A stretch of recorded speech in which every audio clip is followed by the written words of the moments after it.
Hello साथियों, कैसे हैं आप सभी। मैं विवेक एक बार फिर से आप सभी साथियों का आपके अपने परिवार एग्जामपुर में हार्दिक स्वागत करता हूं। हम हैं एग्जामपुर कलम से क्रांति।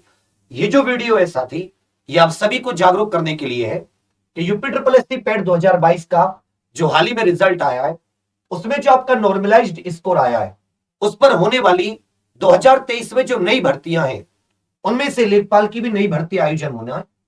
साल में मध्य में इसका विज्ञापन आएगा, जिसमें 3500 से 5000 पद है। लेखपाल की तैयारी के लिए 5 से 6 महीने आपको चाहिए। तो जब तक आप तैयारी निपटेगी तभी तक आप ये लेखपाल का फॉर्म आ जाएगा। इस साल ये भर्ती होनी है नई, ये पुरानी 8085 से अलग है। तो आपके मन में इसके एलिजिबिलिटी को लेकर, इसमें क्या आपकी कट ऑफ हो सकती है इस बार, ये सब मतलब बहुत सारे सवाल आपके मन में घूम रहे होंगे। क्या आयु होनी चाहिए?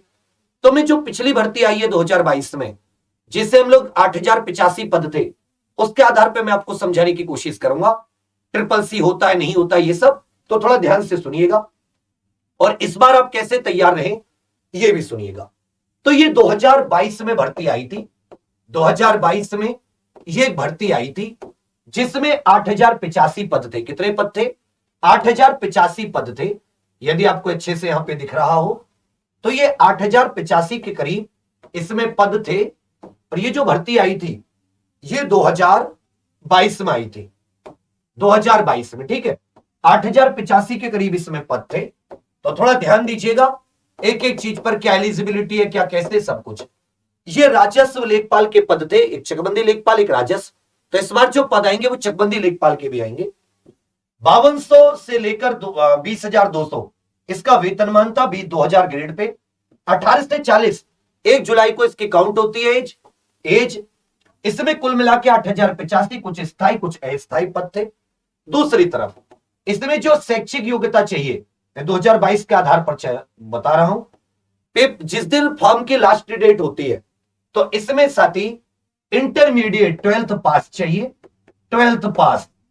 उसके अलावा ट्रिपल सी वगैरह राजस्व लेखपाल में जरूरत नहीं होती।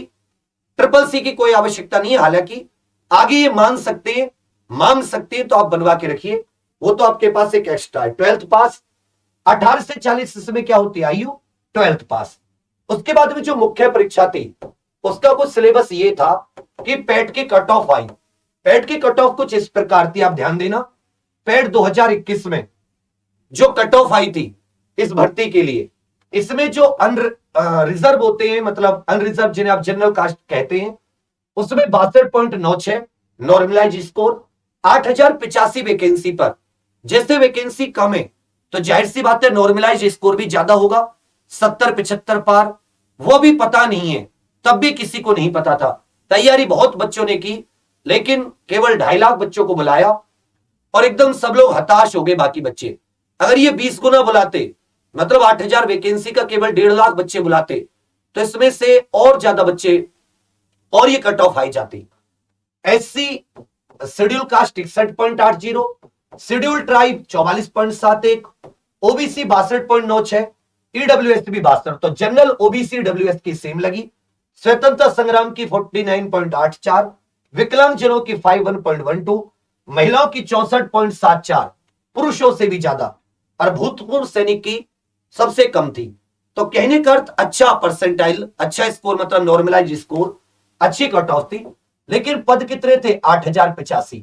यदि पद घट जाते, मान लेता हूं 2022 में नई भर्ती में पद हो जाते हैं इसके आधे, 4-5 हजार, तो जो कट ऑफ है ये जाहिर सी बात है 70-75 पहुंच जाएगी। वो भी किसी को पता नहीं है कितने गुना बच्चे बुलाएंगे।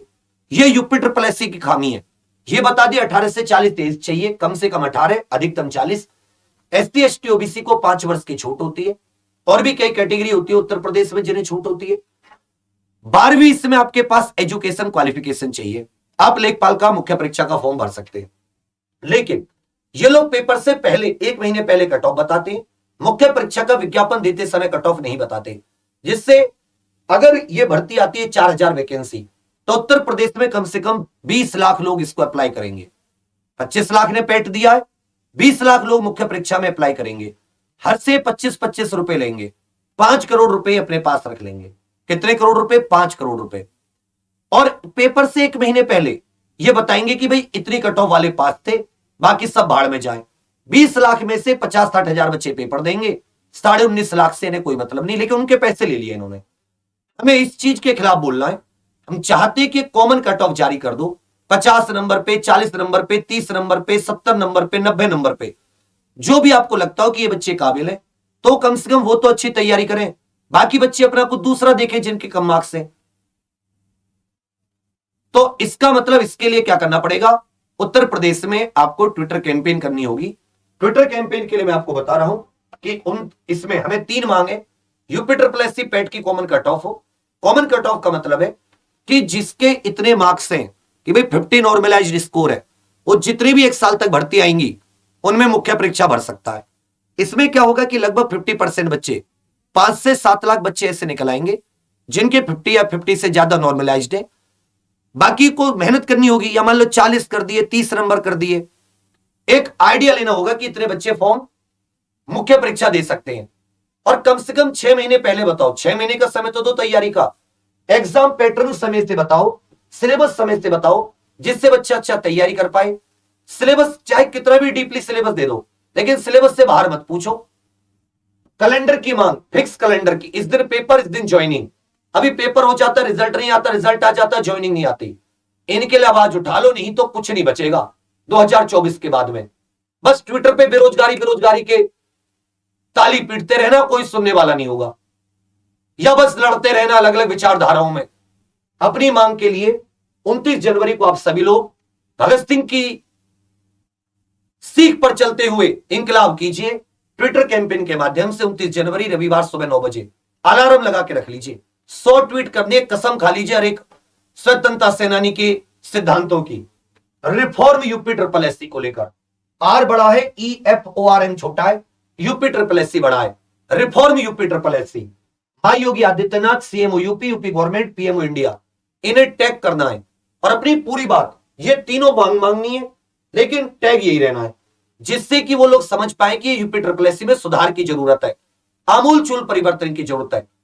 और ऐसा हमें 2 महीने 8 रविवार करना है लगातार, हर रविवार सुबह 9 बजे अलग अलग टैग को लेकर। इस बार रिफॉर्म यूपी SSSC, तो अगली बार यूपी SSSC पेट कॉमन कट ऑफ, और ना हारने वाली अंदर एक हिम्मत लेकर कि अगर इस बार कम हुए ट्वीट, मान लेता हूं 1 लाख हुए, 50,000 हुए, अगली बार फिर करूंगा।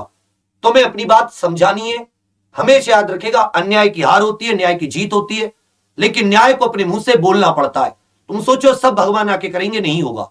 तो मैं अपनी बात बोलनी पड़ेगी, नहीं तो क्या होगा कि तुम केवल मुख्य परीक्षा अप्लाई करते रहोगे, कौन देगा किसका नहीं होगा कुछ नहीं पता। वही टॉप 1% लोग बार बार पेपर देंगे, उनमें भी नहीं पता कि कितने देंगे कितने नहीं देंगे। तो फिर क्या फायदा 25 लाख बच्चों से पेपर लेने का। एक कॉमन कट ऑफ कीजिए। तो रविवार 29 जनवरी को लेके अपने स्वतंत्रता सेनानियों का नाम तैयार हो जाना, सुबह 9 बजे 100 ट्वीट ड्राफ्ट में सेव करके रख लेना, और तुरंत एक एक करके उनको डालते जाना, जिससे कि आपकी बात सुनने में, सरकार तक पहुंचाने में आसानी रहेगी। दूसरी बात, मैंने लेखपाल की आपको एलिजिबिलिटी बता दी। ये एलिजिबिलिटी आपके पास है तो आप इसका फॉर्म भर सकते हैं। SSSC आप सब कर लीजिए अच्छे से, बहुत जरूरी है। उसका प्रोसेस एग्जाम्पल पे सर्च करोगे, बहुत सारी वीडियोस हैं और बना देंगे आपके लिए, कैसे प्रोसेस होता है, कहां से करना पड़ता है। तो प्लीज आप वो जरूर कीजिए, नहीं तो ऐसे बहुत सारे फॉर्म है जिन्हें आप नहीं भर पाओगे। बाकी आप सभी साथ हो ना, 29 तारीख को एक बार बोल दीजिए अल्लाह बोल। इंकलाब करना है, अपने हक की मांग मांगनी है। हर रविवार आपको 4 से 5 घंटे अपनी मांग के लिए देने हैं। कहीं आपको कहीं धरना प्रदर्शन नहीं करना, केवल ट्विटर पे के माध्यम से शांतिपूर्वक हाथ जोड़कर अपनी अपील मंगवानी है, नहीं तो कुछ नहीं बचेगा तैयारी के लिए, याद रखिएगा। समझ रहे मेरी बात? ठीक है भैया, चलिए यही आपको बताना था। बाकी कौन कौन साथ है कमेंट जरूर कर दीजिएगा।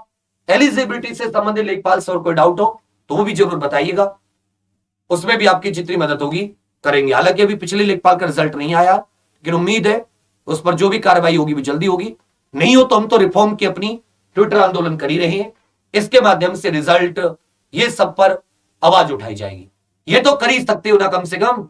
चलो तो तैयार रहना, 29 जनवरी रविवार सुबह 9 बजे। धन्यवाद साथी।